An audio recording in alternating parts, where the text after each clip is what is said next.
Congratulations on tuning into the Anytime Show. I'm your host, Dustin Dye. Before we even begin, I'm going to need you to subscribe by hitting the subscribe button below. Also, take this moment to smash the like button. There seems to be some confusion over which is the like button. The like button is the one that goes like this, not like this. That's the dislike button. Now that I've resolved that controversy, make sure you smash the right button, which is the one on the left. My guest today is Mr. Thomas Jonathan Eric Brown III, bassist from the musical quintet Red Line Chemistry. Welcome to the Anytime Show, Tom. Thanks for having me, Dustin. I hope I got your name right, your full name. That was close enough. So take us on your journey from when you first picked up a musical instrument to joining Red Line Chemistry, whose original name was Penumbra, if I'm remembering correctly. Somewhat, yeah, for the most part.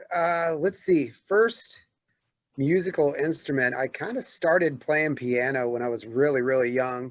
My grandparents had a piano at their house, and I remember one of the first things that I did was I was like 3 or 4 years old and walked up to the piano and started playing Axel F, which is the theme song for Beverly Hills Cop. And I remember my aunt being like, "Are you guys hearing this?" And so I always kind of learned and taught myself by ear.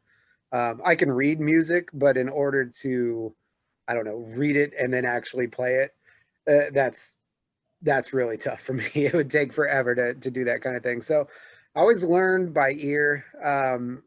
My uncle gave me a guitar when I was in middle school, and I would always sit in my room and listen to Metallica albums and just sit there and try to play along. And then I noticed I was only playing it on one string. I wasn't really doing so much of chords and all of that. And so that's when I realized that, oh shoot, I'm playing the bass.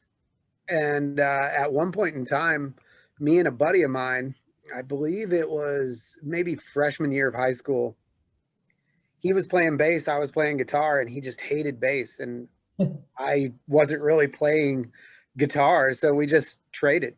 And that is when I started playing bass guitar. And so from there, couple bands here and there. I mean, high school bands, that's always fun, but you're always just kind of jamming in somebody's mom's basement, you know? And then, let's see, after that, I was working as a server at TGI Fridays. And another guy that I didn't even really talk to that often came up to me and was, he just said, you play bass, right? And I said, yeah. And he said, cool. Well, I've got a drummer, I play guitar, and we're getting together on Wednesday. So be there at 7 o'clock. I was like, oh, okay. I guess I just joined a band. Did you ask what kind of music they play, or? What's that? Did you ask what kind of music they play, or? No, it was all covers. So we just got together and we just jammed a bunch of covers, like Police songs and Pink Floyd and Jane's Addiction and all that kinds of stuff. And so we did this for about a year, and it got to the point where every band practice started being like a party, like a bunch of different people would show up over there. We'd play for an hour or two. Everybody's drinking and having fun. So then we decided to book a show. And so we booked a show, and the place was absolutely nuts. And so that band ended up being called G13. And a lot of people went through the G13 days with me. And we started playing in a band called Tony's, which was on 87th and Quivira. On Sunday nights we would play. And it was, I mean, we struck gold. Every night there'd be 250 people in there. We did this for years. And we just played for like 3 hours. Everybody just got drunk. And it was just like a big party. But I think we got lucky because we all pretty much worked in the service industry, and Sunday night is pretty much the beginning of everybody's weekend in the service industry, because you always work the weekends.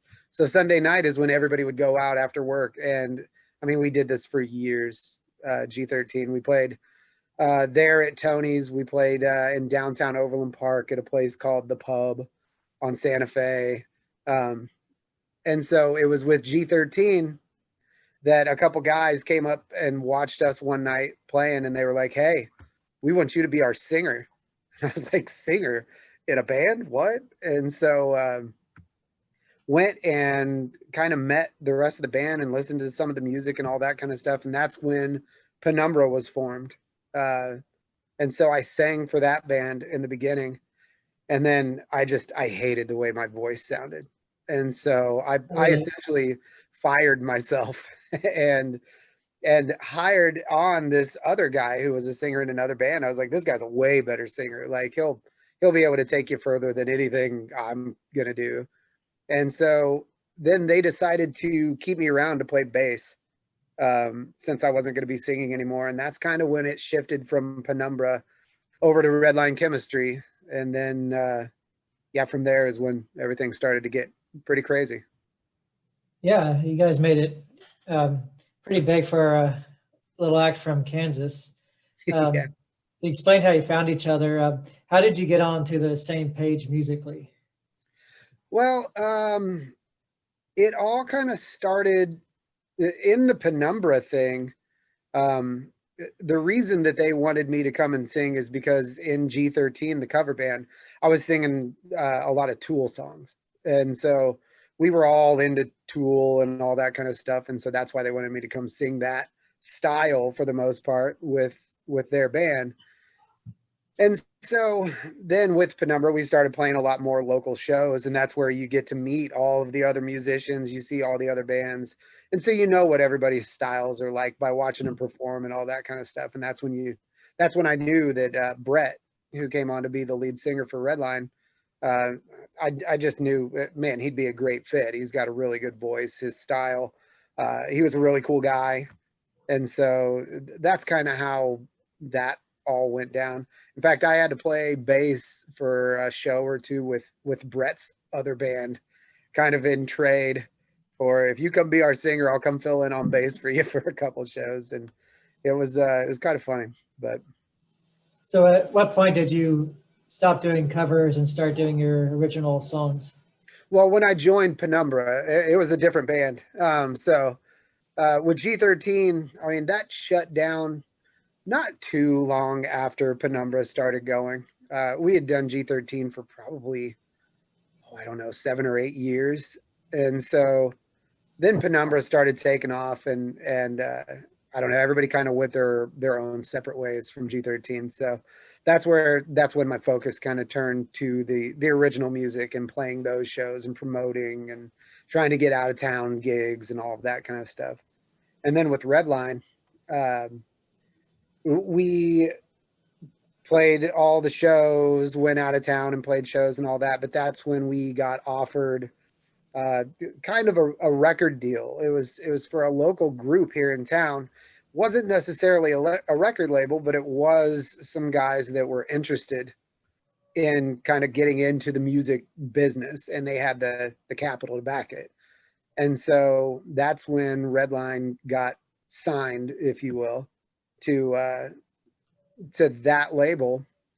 Uh, and then we ended up with a distribution deal through Sony and Red Music, and yeah, started recording albums and getting radio play and all of that. We actually on the active rock charts, we ended up with 4 or 5 top 40 active rock singles, and Yeah, I saw got that. to go got to go play all the big festivals. Rock Fest here in Kansas City is always a big one. We played that one several times. Rock on the Range in Ohio is one of the biggest festivals in the country, and all of those kinds of festivals around the country. That was fun, and toured the country. Oh, I'd say probably 7 or 8 times over. So let's go back a little bit. So how long were you together before you got signed, as you put it? Um, let's see. From when Brett joined the band, and it kind of went from Redline to or from Penumbra to Redline, we were together probably about 3 years, maybe 2 or 3 years before we got signed. Okay, so you're playing. You started kind of playing bass in high school, and then you're playing with this um, cover band for 7 or 8 years, and then you did Yeah. Then your Penumbra for like 3 years. So probably about 3 or 4 you're pretty years. much out there for 10 years before you got signed to anything. I was in my 30s when we got signed and all that. Wow. A little later than I probably would have liked to have done it, but it was fun. No, I mean, it's about the journey, not the destination, right? Yeah, it's probably a little bit of both. But, no, but yeah, but I'm kind of stressing how much time it took and how much time it took you to pay your dues before you sort of started to make it. It definitely takes time. It's not something. I mean, a lot of people pick up an instrument and they think, "Oh, I'm going to be a rock star." Like, ugh. Yeah, like me, I mean, I stayed at a Holiday Inn Express last night, Oh, trashed it like a rock star. perfect. But That's yeah, really it's just, funny because when we were on the road, that's where we'd always stay as Holiday Inn Expresses, and so we'd always see them off the highway with their inviting blue lighting on the outside. it is the best hotel to trash. I can tell Oh, you. amen. Yeah, yeah. They're always really cool about it. They're like, "Oh, you kids." You kids with your instruments. Yep. Yep. Yeah, well, they haven't come in yet, so I'm not a rock star, so I think they're not going to appreciate what I've done If to I were you, I'd sneak them. out that window then. That's a good idea. I didn't put my credit card on file. They didn't even ask like idiots. So Nice. so yeah, they didn't get my real name. They don't have my credit card on file. I'm out. Hey, you're in business. You're fine. Great. All right. So you mentioned the recordings. So what is it like to record an album? Like the writing, how long does it take to write the songs?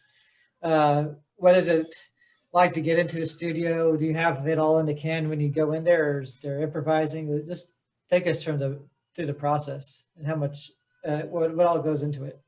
Well, when we started recording our first full album under the label, it was a lot. We kind of treated it like a 9 to 5 job. We'd get together in the rehearsal space weekdays every morning and just stay there all day and just, what have we come up with? What are we working through? Let's look at this list of songs. What are we liking? What are we not liking? Let's work on them some more, come up with some changes. What do you got for lyrics? And so you just go through that a lot until they just kind of present themselves to the point of, I mean, we can sit here and try to make this song better all day, every day for the rest of our lives. But at some point in time, you got to say, that's a good song. Let's go with it. And so then you move on to the next song. So the writing process, I'd say it took a couple months to write the songs. They were pretty much all brand new songs on the first album. And then to record it, I don't know. A lot of people love recording. I think recording is excruciating because it is so repetitive, just over and over. Do it again, do it again, do it again. We can get that better. But it's fun, watching everything come together and then getting to hear that finished product is just awesome. You're so proud of it. You want to show it to everybody, like, oh my gosh, listen to what I just did. And so it's cool. The recording process can take a long time though. The first album that we recorded took a few months to record. The second album, we actually worked with a producer by the name of Nick Roskulinix, and he's actually a Grammy award-winning producer. He's done Foo Fighters albums and Alice in Chains albums and Rush albums and Korn and a lot of big bands. And so we worked with him on the second Redline album, and it actually took a long time to record because we were touring and he's busy. He's got a lot of artists bigger than us, but he was still nice enough to find time to work with us. And it was all about getting our schedules to work. So it was spread out over the course of about a half a year, just to get everything recorded. We recorded in LA with him a couple different times, and then we actually finished up the album in Nashville, where he lives. We went to Nashville for a month and worked on it there. So when you record, do you do like one part at a time? Do you record it live? Do you do like just bits like the Black Album where you have like the master recording and then you just keep adding on to it to get it right, or do you um, use like Pro Tools? Like, how was your process? So the way that we always did it, we would start with the drums. That's the first thing that we try to lay down the foundation of, and then everything builds off of the drum parts. And so essentially we've got the drummer isolated and he's being recorded, but then we are all either in the same room away from the drummer, but we're all jamming along with him, playing along with him and all of that so that he knows where he is. And so essentially you're just focused on that drum part, even though everybody's playing. Get the drums right, those are isolated, and then from there you start building on top of it. Go put either your rhythm guitar or the bass on there, and just get those layers. Everybody goes in and does their part and just keep going until you're done with all of your stuff.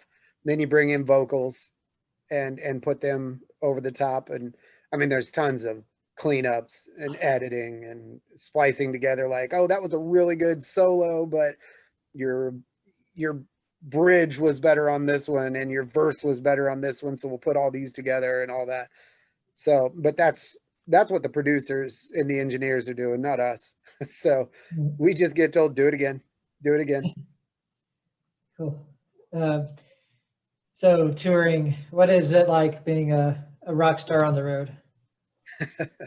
Or for real? Or, well, sad to say, real not like it was in like the 80s.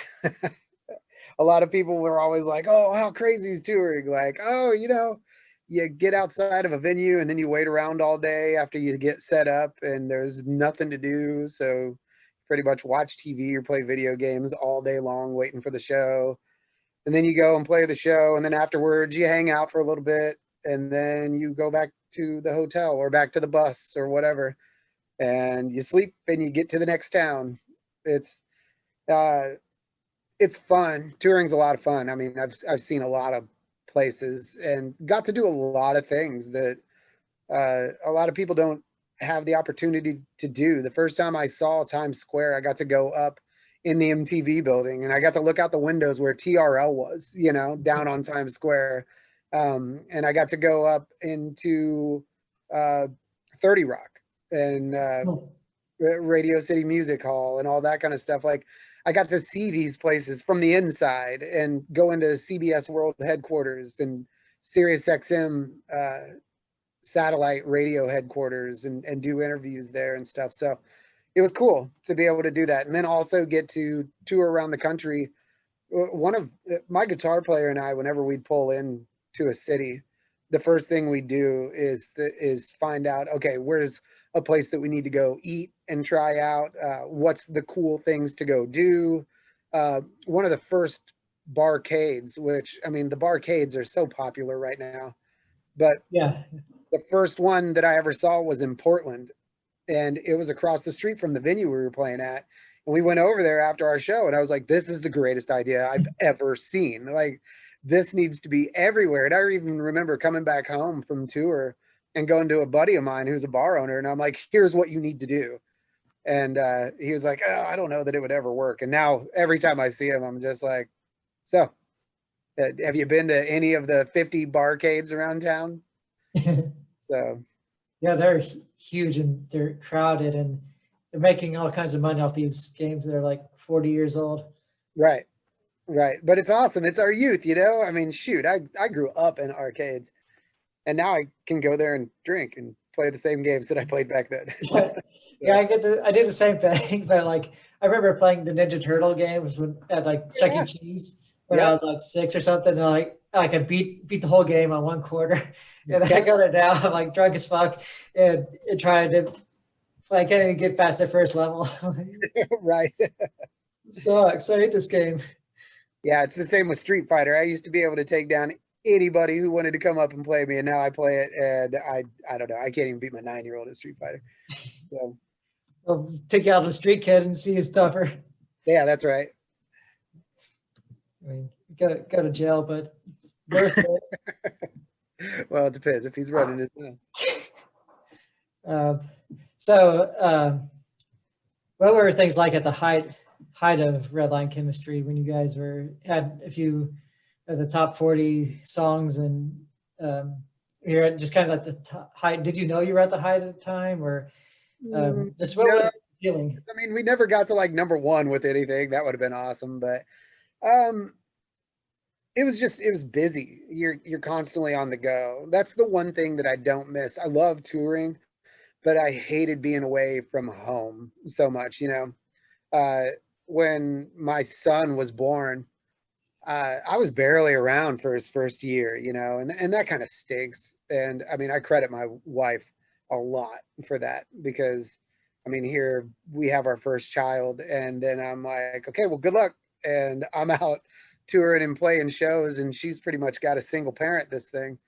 Um, so that was tough. I don't miss being away from home at all.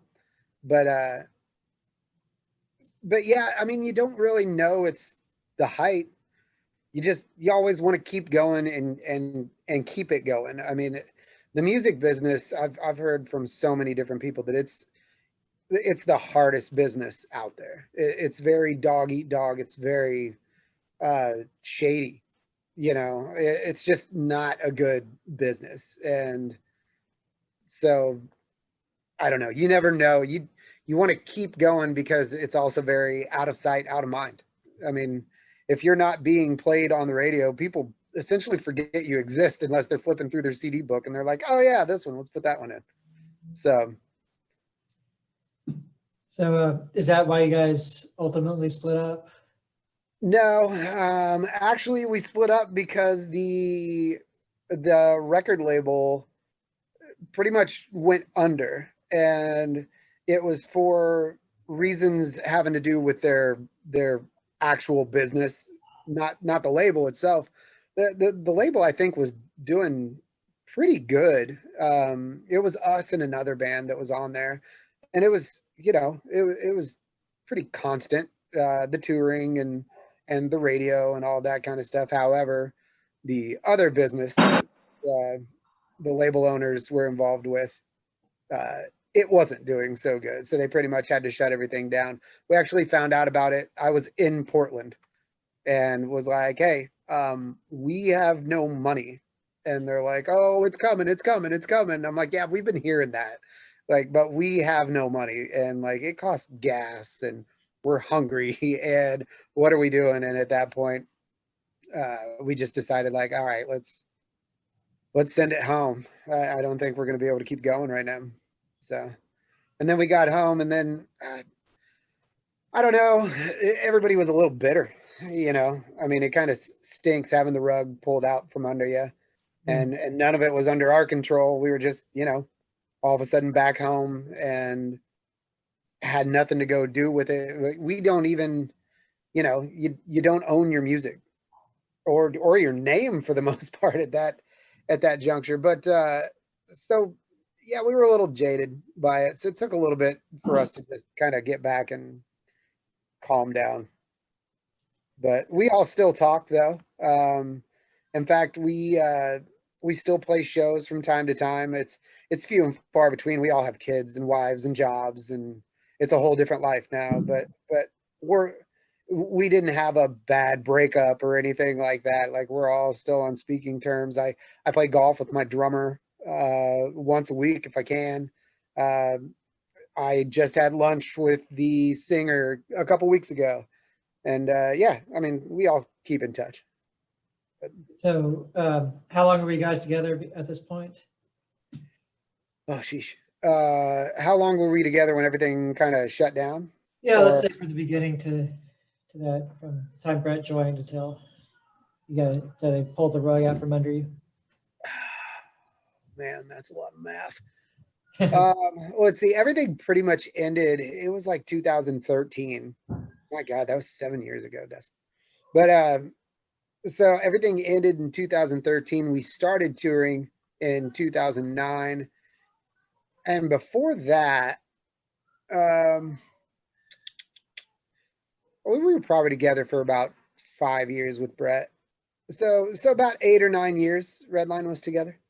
Okay, so I'm trying to do the math myself. So you're in the cover band for like 7 or 8 years, Penumbras 3 years, then you did Red Line for like 8 or 9 years. So Yeah. yeah, I'm already lost, but Yeah, I don't know. It was a lot of years. 18, 19 years or so. Yeah. And so Yeah. that's why everybody's like, well, you need to get in another band. I'm like, God, I'm loving not being in a band.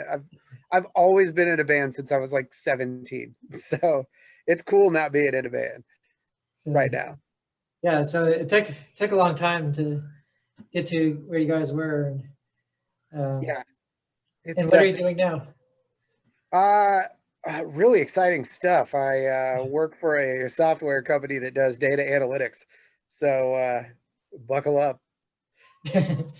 So that's kind of like life post rock star is Yeah. data analytics. Yeah. It's a cool job. I love it. I mean, it's literally the only quote unquote real job I've ever had. I was always in the service industry, server, bartender, manager, even. But yeah, this was the first like office job, if you will, and it's cool. I love it. I love doing it. You know what? Other people who are kind of like you, who had kind of uh, kind of like touched fame a bit, and then kind of went back to the real world. You know, kind of what other stories are out there? Do I know anybody else like that? Yeah. No, not really. I mean, What are the other bandmates doing? well, they all, let's see, one's an electrician, one has his dad actually owns a construction company, and so he works for the construction company.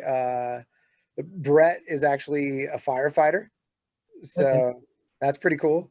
Um, and let's see, Mikey, the drummer, he works for a dent removal company. Okay. So yeah, You all got normal jobs now, and yeah, we're all just super boring. Dave, the guitar player, he's still got a band. okay. But yeah, I just have no desire right now to be in another band. I loved it, and I do miss it from time to time. I don't know, I'll be like flipping through YouTube and watching videos, or like hear a song on the radio and I'm like, oh man, I want to play again. But those times are few and far between right now. So what do you see as Redline's legacy? I don't know. We did a pretty damn good job for a band out of Kansas. So, not a lot of music comes out of Kansas. Puddle of Mud came out of Kansas City. Yeah. Um, so whatever. Kansas came out of Kansas. Well, yeah, I suppose Kansas probably came out of Kansas. Shooting Star came out of Kansas, but not a lot. You know, I mean, we're not really a hotbed for music, but I don't know. I feel like we did pretty good for coming out of the Midwest. I don't know what the legacy really is. We made really good music, you know. I go back and listen to it, and I just think to myself, like, you know, not even being a parent looking at their child, being like, "How awesome is my kid?" But looking back at those albums, there's a lot of good songs, you know. I think we wrote some really good music. So, and my 9-year-old agrees. So Awesome. Well, it's good that your kid looks up to it.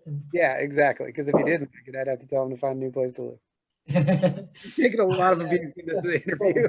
go shit for yourself, 9-year-old. Right. Well, why don't you start a band? Yeah, you think you're so smart? Yeah, I've heard you play guitar. You suck. I can play so much better than you. Okay.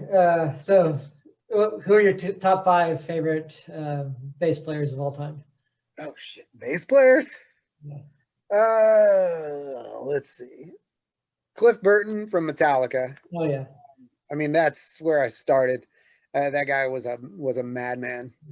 Russell Saul is the greatest. Yeah, I really, really, really wonder what Metallica would be today if he. Oh yeah. Yeah, me I too. things Yeah, would have imagine the like a lot different. But the Load albums with Cliff. Like, who knows? yeah, I don't think those would have been made. I don't even know if we would have gotten a Black album out of them. to be Oh, honest. yeah. That's harder for me to picture than the loads with Cliff, I think. Yeah. But let's see. Flea's badass. Yeah. He's just fun. Yeah. And, Funky. obviously Les Claypool, if you consider him a bass player. I don't know that what he does is play bass. He's like a mad scientist. He's playing bass, but he's doing it like no one else. It's unreal. Yeah. It's amazing. Top 5. God, how many was that? That was only 3, wasn't it? Jesus. Well, that sucks. Actually, I like Duff McKagan a lot from Guns N' Roses. He always kind of started as a guitar player, but I always liked his tone. And he's got really cool bass lines. It's not the trickiest stuff out there, but it's cool. And I always liked Fieldy from Korn because he plays it more like a percussion instrument than a bass. Yeah. And I just always thought that was pretty cool. And I mean, there's tons of more talented bass players out there. I mean, Roger Waters, Jesus, you gotta say Roger Waters, you gotta say Paul McCartney. But Yeah. I mean, I feel like those are gimmies, you know. Yeah. I'm always interested to hear what the people who are doing the job, how they rate their favorites. So Right. But I mean, to say Pink Floyd or the Beatles, like I don't know, that's cliche. Everybody knows those guys are badass. Yeah, say the ones that people will immediately go, oh. Right, John Paul Jones. I mean, yeah, it's like, what are you gonna say, John Paul Jones? With the Who, yeah. I mean, yeah, I could name bass players all day long, but yeah. All right. Well, yeah, thanks for your time, man. It's good to see you again. Yeah, no problem. Thanks for getting a hold of me and asking me to do this. This was cool. Yeah, it's been like, let's see, 12. I'm gonna put a picture here of us from like 12 years ago. Oh my God. I'll have to edit it in. I'll figure out how to do that. That'll be fun. Yeah, it was awesome, man.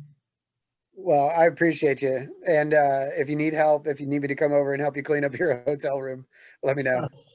It's room service. I left $2 on the TV. It's good. Oh, that's nice of you.